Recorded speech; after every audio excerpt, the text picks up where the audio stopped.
L'effet cocktail. Quand c'est notre santé qui trinque.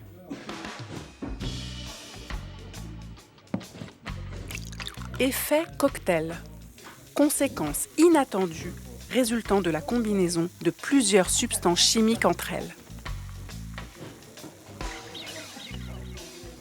Bonjour et bienvenue dans le 5e épisode de ce podcast consacré aux effets de l'industrialisation sur la santé et l'environnement.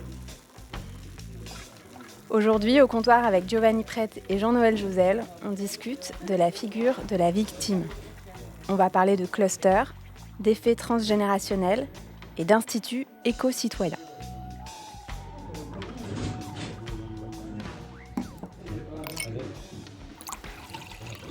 Aujourd'hui dans l'effet cocktail, la victime. Son obsession, comprendre pourquoi ce qui lui est arrivé à lui.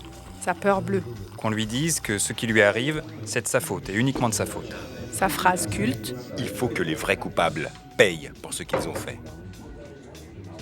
En se penchant aujourd'hui sur la figure de la victime, on ne se penche pas, comme pour le scientifique, l'État ou le lanceur d'alerte, sur un métier ou une fonction, mais plutôt sur un état subi. On ne choisit pas d'être victime. Et rien qu'en m'entendant dire la victime, je me rends compte qu'il peut y avoir une certaine violence à écraser toutes les histoires, les personnalités, les vécus derrière cette étiquette. Vous, Jean-Noël et Giovanni, à travers les entretiens que vous réalisez dans le cadre de vos recherches, est-ce que vous constatez aussi parfois qu'il y a une difficulté ou une résistance à se penser ou à se reconnaître comme une victime ? Nous, ça fait partie en tout cas de notre travail de rencontrer des gens qui s'identifient comme victimes ou sont identifiés comme victimes par des tiers, par exemple par des médecins, et de les interroger sur leur parcours. Donc on en a rencontré beaucoup depuis qu'on mène des enquêtes sur les questions de santé et environnement, notamment en agriculture, mais pas que. Et il n'y a pas de loi générale, mais il y a un constat qui est quand même un peu massif, c'est que ça ne va jamais de soi pour quelqu'un qui va finir par se reconnaître comme victime d'une contamination liée à un polluant industriel, de se voir comme victime. C'est toujours un cheminement, ça peut prendre des mois, ça peut prendre des années, ça va pas de soi pour une série de raisons, on va y revenir dans cet épisode du podcast, mais la première des raisons, c'est qu'on l'a vu dans un épisode précédent, il y a beaucoup de données scientifiques qui mettent en évidence les liens entre des contaminants industriels présents dans l'environnement et la santé humaine. Il y a beaucoup d'incertitudes autour de ces données, mais même pour les données les plus certaines, c'est jamais simple pour un individu donné de faire la connexion entre une maladie qui l'affecte et un contaminant auquel il aurait été exposé. Alors nous, le sujet sur lequel on a le plus enquêté, c'est les questions de santé humaine liées à l'exposition aux pesticides, l'exposition des travailleurs de l'agriculture, l'exposition des travailleurs d'autres secteurs, l'exposition des riverains éventuellement. Ça va jamais de soi. Ça va pas de soi, notamment parce que l'information dont disposent ces personnes qui sont atteintes de maladies qui sont imputables à des expositions environnementales, c'est des informations qui sont parcellaires, qui dépendent beaucoup d'autres personnes qu'eux-mêmes, qui dépendent beaucoup de ce que veulent bien leur dire leurs médecins, par exemple. Et les médecins, ils n'ont pas forcément de message très clair sur le lien entre l'environnement et la santé.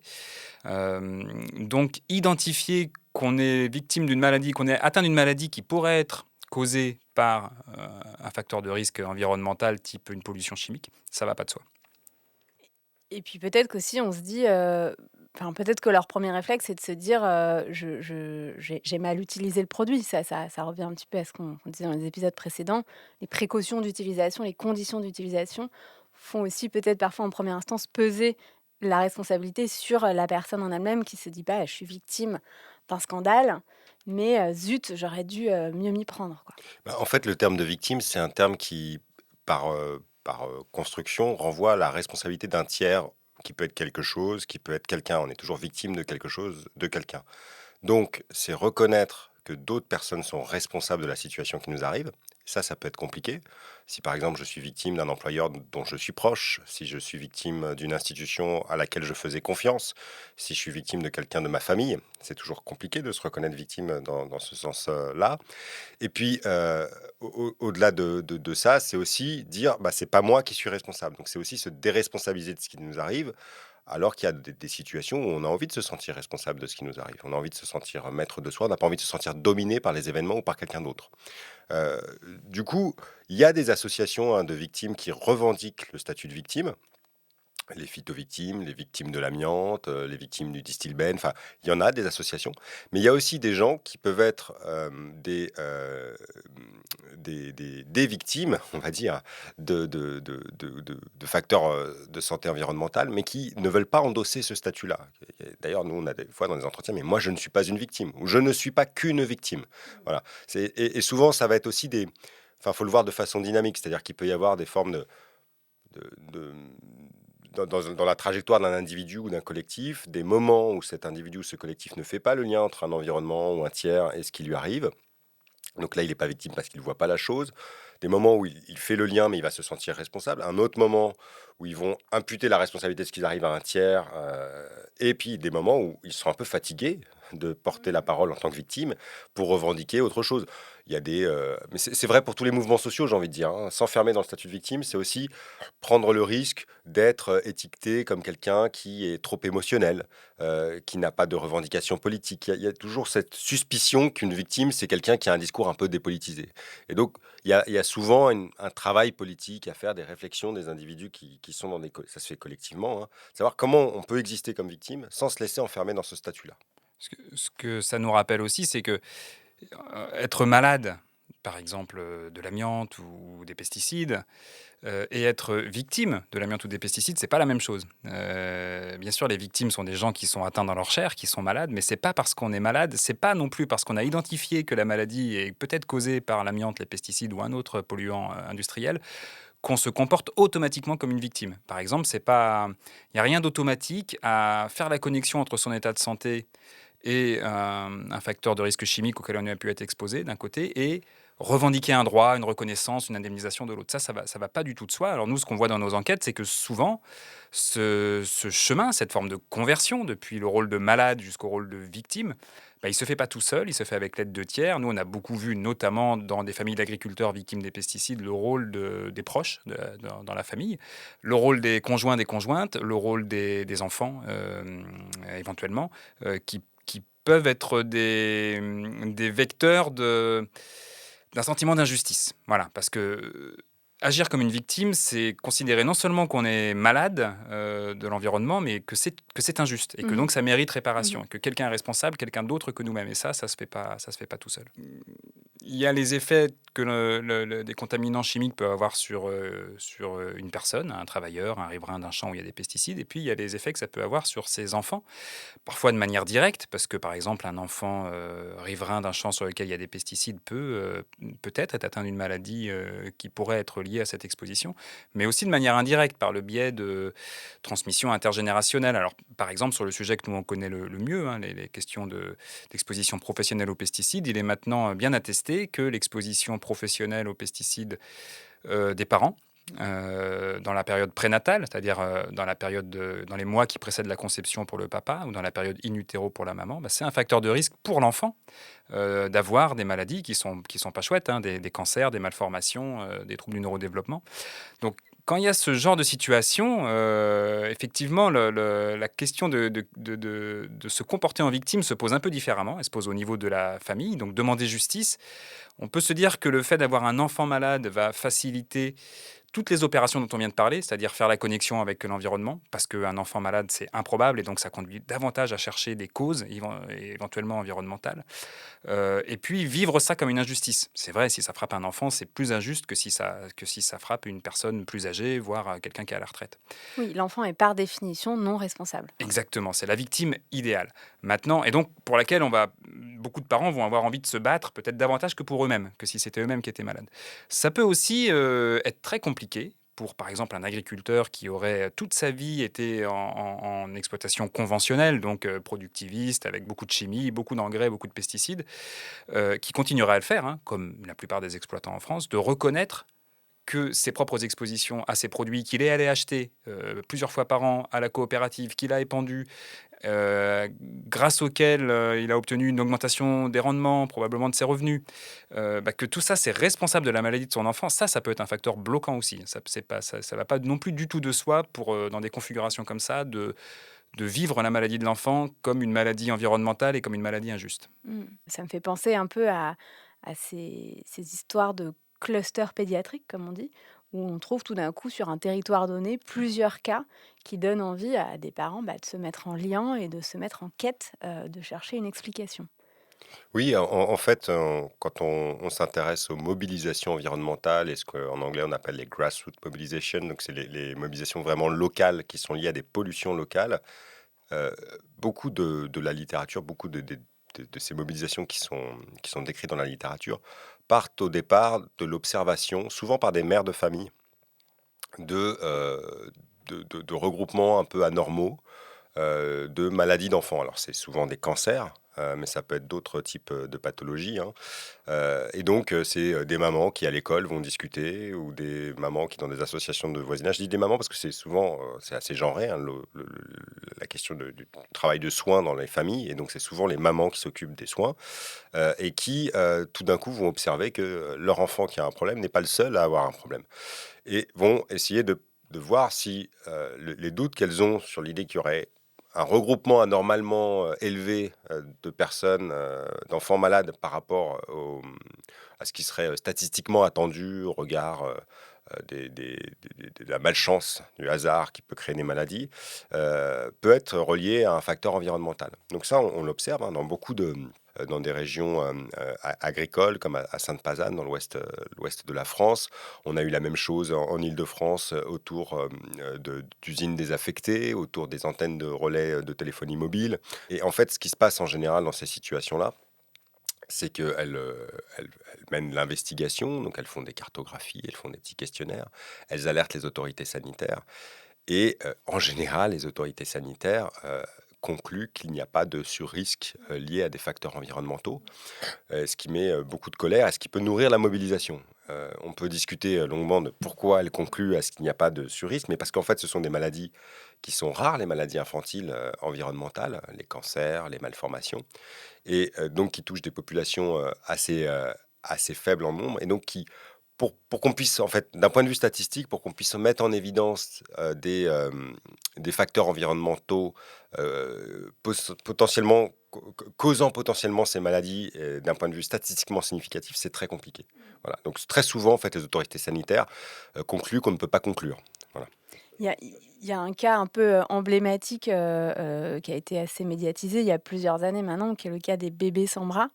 Vous pouvez nous raconter en 2 mots? Oui, le cas des bébés sans bras, c'est une affaire qui est à rebond, en fait, hein, à rebond dans le temps et dans l'espace. En France, c'est une histoire qui commence dans l'Ain, parce que l'épidémiologiste qui tient le registre des malformations infantiles dans le Rhône-Alpes, en Rhône-Alpes, détecte un nombre de cas qui lui paraît anormal de ces bébés sans bras.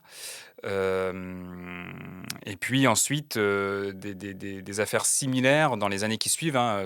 Tout ça commence au début des années 2010, mais vont suivre des préoccupations similaires en Loire-Atlantique et dans le Morbihan, et puis un peu plus tard dans le sud de la France.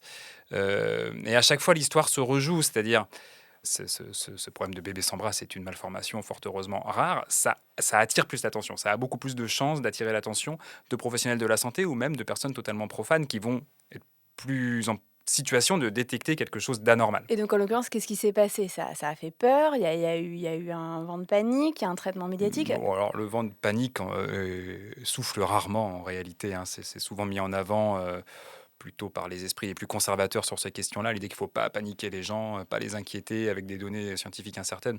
En réalité, il n'y a pas vraiment de panique. Par contre, il y a beaucoup de préoccupations.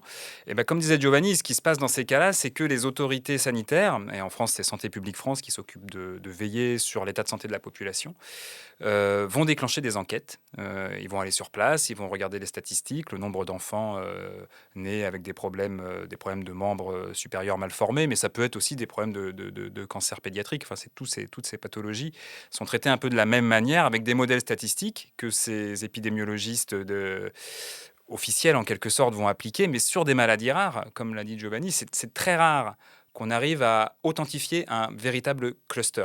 Ça peut paraître un peu bizarre parce que des familles vont voir par exemple un cas typique, c'est ce qui s'est passé à Guidel dans le Morbihan pour l'affaire des bébés sans bras, c'est dans la même école maternelle, sur 2 ou 3 ans, plusieurs enfants atteints de cette maladie. On dit mais quand même c'est bizarre et ça peut paraître énorme, c'est comme quand on vous dit que 5 ou 6 cas de cancer pédiatrique ont atteint des enfants fréquentant la même école sur une période de moins de 10 ans, on se dit quand même, ce serait l'école où sont mes enfants, c'est vrai que ça me ferait bizarre. Et en même temps, les maladies étant rares, c'est très compliqué pour Santé publique France de démontrer à coup sûr qu'il y a ou pas cluster. En général, les institutions sanitaires ont du mal à trancher. Parfois, elles le font. Là, par exemple, dans le cas de Guidel, si je ne dis pas de bêtises, en tout cas dans un de ces cas de bébés sans bras, voire deux, Santé publique France a authentifié le fait qu'il y avait bien un cluster, quelque chose de statistiquement anormal. Maintenant, une fois qu'on a fait ça, eh ben, ça ne va pas du tout de soi de trouver la cause. Ça, c'est encore autre chose. Est-ce que c'est parce qu'il y a des pesticides à proximité? Est-ce que s'il y a un facteur de risque environnemental? Quelle est la cause? Alors ça, c'est jamais on ne trouve sur des si petits effectifs. Et donc, ça nourrit le ressentiment. On trouve d'autant moins facilement que souvent on a des maladies qui peuvent être multifactorielles et on peut avoir des familles qui sont exposées à la fois à un risque pesticide, des lignes à haute tension, du radon. Enfin, il peut y avoir une multiplication de facteurs. Ou des facteurs génétiques. Des facteurs génétiques, mais là je parle des facteurs environnementaux qui peuvent être multiples. On pourrait parler d'effets cocktail. Voilà, on pourrait parler d'effets cocktail. Et en fait, ça, les modèles statistiques utilisés par Santé publique France, l'épidémiologie en général et la toxicologie en général ont beaucoup de mal à l'objectiver, l'explorer, quoi. Donc il y a une sorte de hiatus entre la perception, le ressenti des gens sur les territoires et ce que peut la puissance de l'outil statistique, ce que peut ou ne peut pas. Tout à fait. Dans cet effort de réconcilier un petit peu les deux, ou en tout cas de rétablir un dialogue entre le discours certifiant de la science et le ressenti des populations, on a vu émerger un modèle dont j'aimerais bien qu'on dise un mot, qui est le modèle des instituts éco-citoyens. Que sont ces structures et voilà, quelle est leur ambition? En fait, il faut se mettre à la place des familles qui se trouvent dans cette espèce d'impasse, où en fait, personne ne peut leur dire si oui ou non il y a un problème. Et si jamais on leur dit éventuellement que oui, ce qui est rare, personne ne peut leur dire quelle est la cause du problème. Ce que vont avoir tendance à faire ces familles, c'est à chercher des appuis qui peuvent les aider à argumenter et à attester qu'il y a bien un problème et peut-être à valider les causes que ces familles ont en tête. Ça peut être les pesticides, les lignes à haute tension ou d'autres polluants qui sont présents dans l'environnement. Et donc, ils vont les chercher du côté de scientifiques, éventuellement de scientifiques un peu militants qui acceptent en tout cas d'enrôler une casquette d'alliés officiels de mouvements sociaux, de familles concernées par des excédents de maladies pédiatriques. Et c'est ça le modèle de l'Institut éco-citoyen comme celui qui est né à Sainte-Pazanne. C'est l'idée d'aller chercher des appuis chez les professionnels de la science pour des familles qui ont besoin de cette légitimité pour être entendues.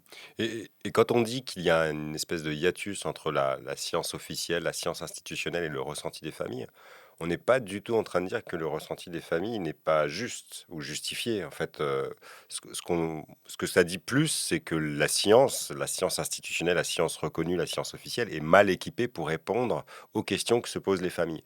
Et en fait, les instituts éco-citoyens, ils visent à répondre à ce hiatus et à cette incomplétude de la science officielle en menant des enquêtes scientifiques, en utilisant des protocoles, en créant des données qui ne sont pas utilisées par la science officielle et les sciences institutionnelles.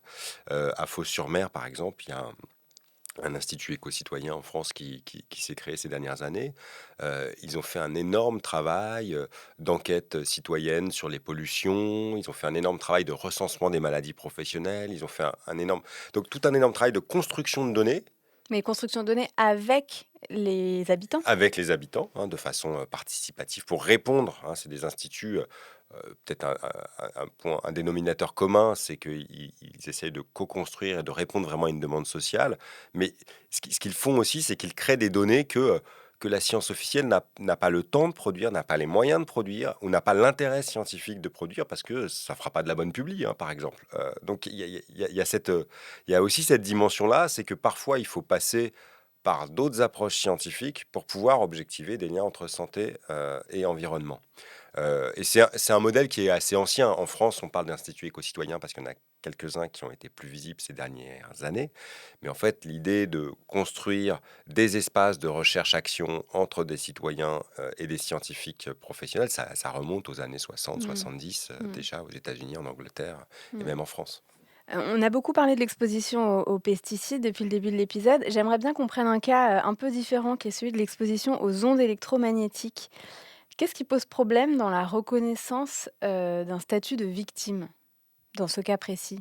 Le premier problème, c'est que l'état des données scientifiques laisse place à beaucoup d'incertitudes autour de cette question-là. Par comparaison avec les pesticides, où on sait que l'exposition, par exemple, des agriculteurs aux pesticides augmente leur risque d'avoir des pathologies, certaines pathologies chroniques. Ça, voilà, on le sait, c'est écrit dans des rapports d'expertise officiels.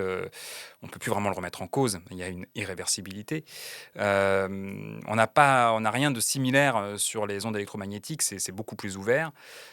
On se retrouve encore une fois dans une situation où on a des pathologies qui ne sont pas du tout spécifiques. Ça peut être des maux de tête, des difficultés à dormir. Enfin, évidemment qu'il y a plein de causes possibles de ces pathologies. Après, on se retrouve avec des individus qui sont intimement persuadés que c'est leur exposition aux ondes électromagnétiques qui leur cause ces problèmes, qui ont pu faire des expériences eux-mêmes en s'éloignant, en allant dans des zones blanches par exemple, en constatant que des problèmes de santé qui les affectent s'amélioraient. Mais encore une fois, les politiques publiques en matière de prévention des risques ou de réparation des dégâts du progrès, elles se nourrissent d'abord d'approches beaucoup plus statistiques, beaucoup plus massives. Et donc ces expériences individuelles ont toujours peu de valeur aux yeux des autorités. C'est ce qui rend l'affaire si compliquée pour les personnes qui s'estiment victimes des effets des ondes électromagnétiques. Le cas des ondes électromagnétiques, il est intéressant pour réfléchir à la différence entre ce que c'est qu'une controverse scientifique et une controverse politique. Souvent, dans le débat public, on mélange un petit peu les deux. La controverse scientifique sur les ondes électromagnétiques, elle continue. C'est-à-dire qu'il y a toujours des scientifiques qui s'affrontent dans des revues, des journaux, par l'intermédiaire d'expériences sur finalement les effets sanitaires de ces ondes électromagnétiques. Par contre, la controverse politique, elle a disparu de l'agenda politique depuis au moins une dizaine d'années. Alors, ce qu'il en reste aujourd'hui en France, par exemple, c'est qu'il y a toujours un appel à projet de l'ANSES, l'Agence nationale de sécurité sanitaire environnementale pour le travail et l'environnement. Enfin bref, il y a toujours un appel à projet qui finance des projets de recherche là-dessus. Mais on a tous oublié, en tout cas, moi je m'en souviens parce que je commence à être assez âgé, mais je parle à mes étudiants, mais les jeunes étudiants qui ont aujourd'hui 20 ans, ils ne se rappellent pas qu'il y a 15-20 ans, il y avait des articles de presse. Quand on construisait des nouveaux bâtiments, on créait des salles confinées. Je ne serais pas étonné que dans ce bâtiment ici, il y ait des salles qui soient des salles blanches qui permettent aux personnes électrosensibles de s'abriter des ondes qui les environnent. Et en fait, toute cette controverse, elle a disparu parce que, en fait, le service rendu, enfin la différence aussi avec les pesticides, c'est qu'on utilise tous des téléphones. Il y a un service rendu, une responsabilité qui est complètement distribuée dans la présence des ondes. Et donc, finalement, les voix un peu discordantes qui diraient moi je suis touché dans mon corps, elles sont pas entendues et elles s'auto-organisent pour gérer leurs problèmes aujourd'hui. Donc, soit en se mettant dans des territoires complètement préservés, soit en essayant de s'abriter, de s'exposer moins et en luttant pour avoir des médecins qui les accompagnent et qui les aident à résoudre leurs problèmes. Et encore une fois, moi je ne dis rien sur la réalité ou non de la chose, mais on peut pas nier qu'il y a des gens qui se plaignent de ça. Et donc, le décalage là entre la controverse politique, l'expérience de victime et la controverse scientifique est assez intéressante. Et donc, dans le modèle un petit peu hollywoodien qu'on a pu évoquer précédemment, le David contre Goliath, quelles sont les armes d'un David pour mener sa bataille de victime ? Compte tenu de tout ce qu'on vient de dire, C'est assez évident. En réalité, le meilleur moyen pour des victimes de contamination environnementale d'être reconnues comme telles, de se défendre, c'est d'abord de se mettre ensemble, de s'agréger. Tant qu'elles restent seules, elles n'ont aucune chance d'être entendues, parce que ça défie toutes les nécessités statistiques qui fondent les décisions politiques et judiciaires en la matière.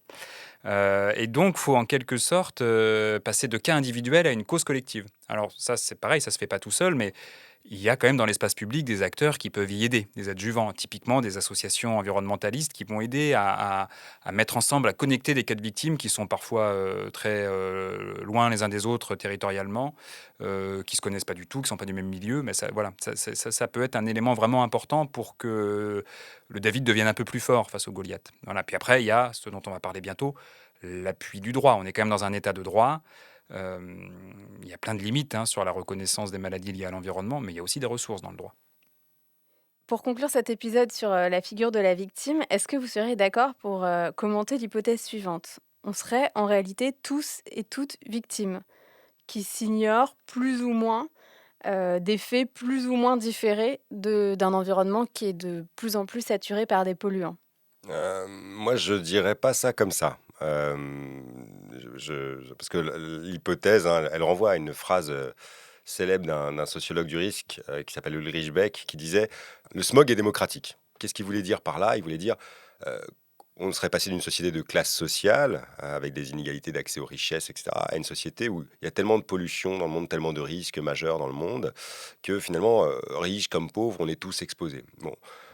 Ça a été justement critiqué par des sociologues, par des historiens qui ont rappelé que quand même si on est tous exposés à des produits chimiques, tous exposés à des risques environnementaux, on n'est pas tous également exposés. Donc il y a des très très fortes inégalités d'exposition entre pays, mais aussi à l'intérieur des pays, entre sous-catégories de population, en fonction de la capacité qu'on a financière de s'extraire d'environnements pollués, de choisir son travail ou pas. Donc, tous victimes, non. La deuxième chose pour laquelle je ne serais pas tout à fait d'accord, c'est que tous victimes, ça tend finalement, si on est tous victimes, il n'y a plus aucun responsable dans la situation. Et l'intérêt de la notion de victime, c'est de pointer des responsabilités. On est tous cobayes, ça je pense que oui. On est tous exposés, ça je pense aussi. C'est-à-dire que aujourd'hui, on est dans un monde où les pollutions, les risques industriels sont tellement largement présents qu'il n'y a personne qui échappe. D'ailleurs, c'est même un problème pour les épidémiologistes qui ont du mal à avoir des populations témoins. Quand ils essayent d'explorer un facteur de risque, en fait, ils ont du mal à trouver des populations qui ne sont exposées à aucun facteur de risque pour faire leur population témoin. Mais il y a quand même des responsables. Il y a des gens qui polluent, il y a des gens qui décident qu'on continue des activités polluantes, il y a des gens qui, par leur mode de vie, ont un impact sur la vie des autres plus que d'autres. Merci Giovanni et Jean-Noël, et rendez-vous dans le prochain épisode pour échanger sur la figure de l'avocat. Chin chin. Chin chin. Chin chin. Chin chin.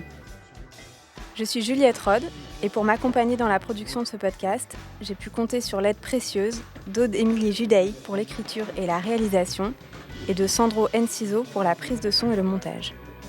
Je remercie très chaleureusement le Centre Paris-Anime Victoire Tiner pour les moyens techniques, et évidemment Jean-Noël Jouzel et Giovanni Prette d'avoir partagé leurs connaissances avec nous. À très vite autour du prochain cocktail.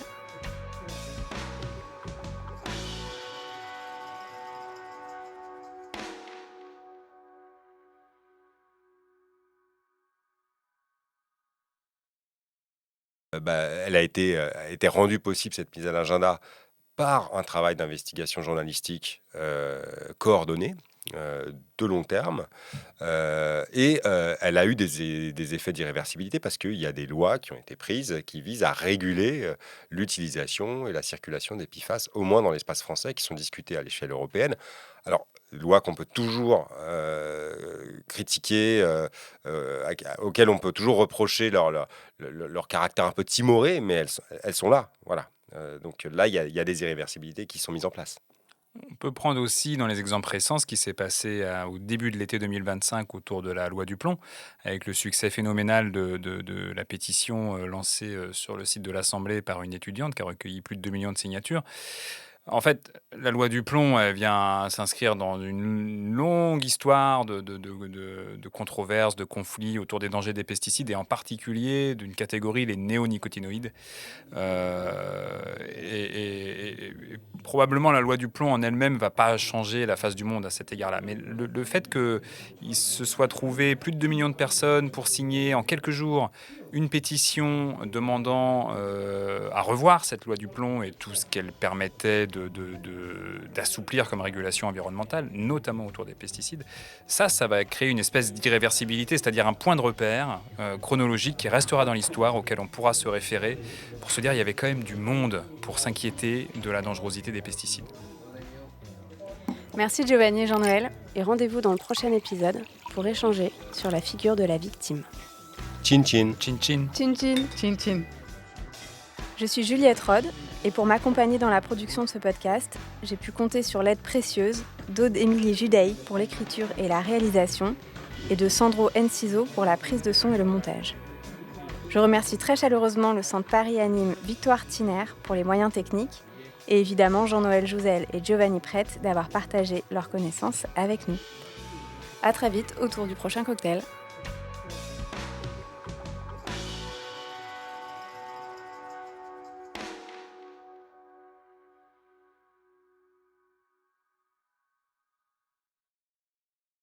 Giovanni Prette d'avoir partagé leurs connaissances avec nous. À très vite autour du prochain cocktail.